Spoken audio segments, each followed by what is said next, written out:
असंख्य देवांच्या कृपेने आज शेवटी गणरायाने पावसाला सुरुवात केलेली आहे.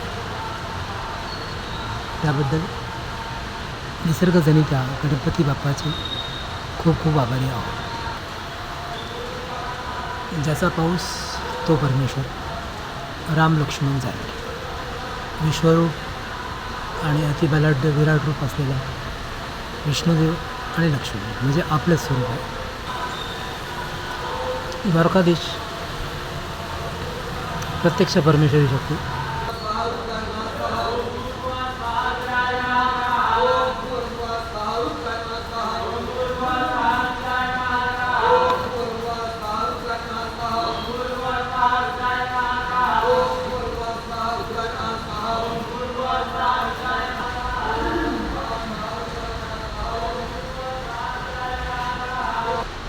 बजरंगबली बाबाचे पण खूप खूप आभारी आहे की पर्जन्यमान चालू झालं.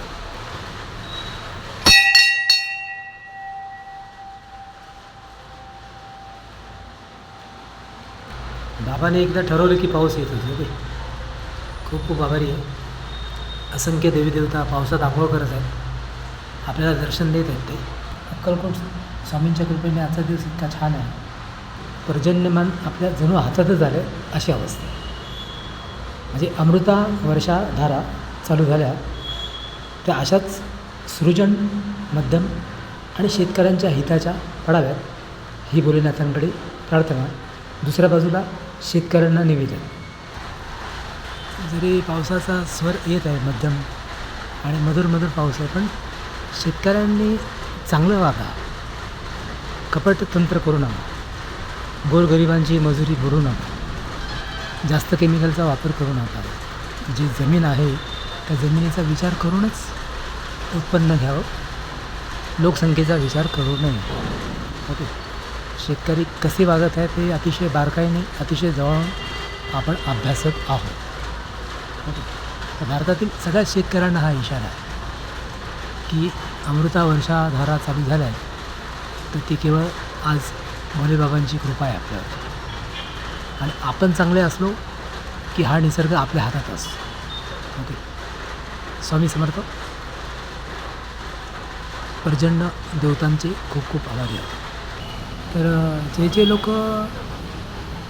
प्रभू रामाच्या म्हणजे आता ह्या स्वरूपात जास्त आणि हे जी सिंहस्थ पर्वणी आहे, जे लोक परमेश्वराच्या प्रेमापासून वंचित आहेत किंवा बहिष्कृत आहेत, अशा लोकांनी इथे येण्याची प्रयत्न करावे. म्हणजे एक कण जरी तुम्हाला पाण्याचा मिळाला नाही ते, तर समजायचं परमेश्वरी कृपा झालीच तुम्हाला.